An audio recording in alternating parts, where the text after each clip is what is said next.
It's tough to say because we're not dealing with a theory in any sense in which, say, a physicist would recognize the theory. We're dealing with a collection of anecdotes, a certain point of view, a series of hunches.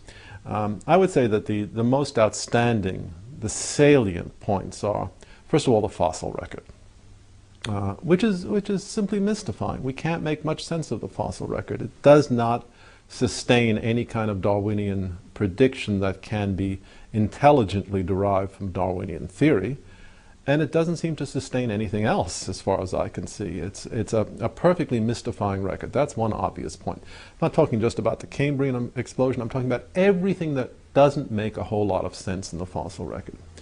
Second point, we have never been able in any way theoretically to examine the central Darwinian claim that natural selection and random variation can account for a great deal of complexity. If you look at the history of physics, for example, what did Newton do in the 17th century? He said, well, the planets are being attracted to the sun by a force. It's not any kind of force, it's a inverse square force. And then he went and showed that if you make that assumption, the result will be an orbit that conforms exactly to the observed orbit, say, of the Earth or of Mars. It will be a conic section. And then he proved the converse, that if it's a conic section, the planets must be attracted to a central source by an inverse square law. There is nothing like that in biology, in Darwinian theory. A kind of a canonical demonstration that this mechanism, random variation, natural selection, is adequate to the generation of this level of complexity.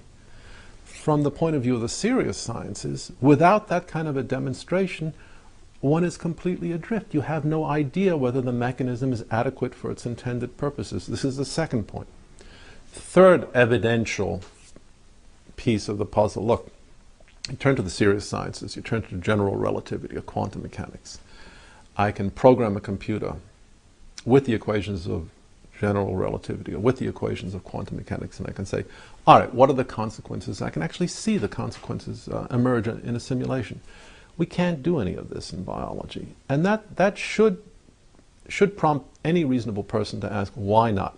If this is such a simple mechanism, which could easily be programmed on a computer, how come we can't set up a computer and create something of biological-like complexity? How come we cannot see the unfolding of an evolutionary process the way we can see the unfolding of an evolutionary process in physics? This is a very serious question. I've looked at all the genetic algorithms. I'm trying to write a genetic algorithm myself.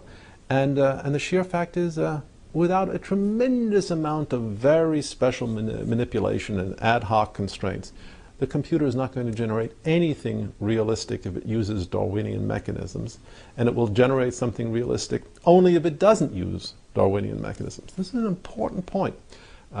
50 years after the computer revolution began, we have a splendid tool for assessing the intelligibility and viability of Darwinian theory, and everything that we know, and I think this is the uniform experience of anyone working in genetic algorithms, indicates these mechanisms will not work. They will not work for their intended purposes. And finally, there's the utter absence of laboratory evidence. I mean, random variation, natural selection, we should be able to start manipulating organisms. When we look at dogs, no matter how far back we go, it's dogs. When we look at bacteria, no matter what we do, they stay bugs. They don't change in their fundamental nature. There seems to be some sort of an inherent species limitation, and we have no good explanation for this in terms of Darwinian theory. We should have far more flexibility, far more plasticity under laboratory conditions than we actually do if Darwinian theory or anything like that were correct. What we see in nature, what we see in the laboratory, is very highly bounded variation, cyclic variation, as for example finch beaks in the Galapagos Island. That's about all we see. Small variations. Why is that if Darwinian theory is correct? These are evidentiary points that I think need to be stressed, need to be examined openly, honestly. And they never are, of course. Never are.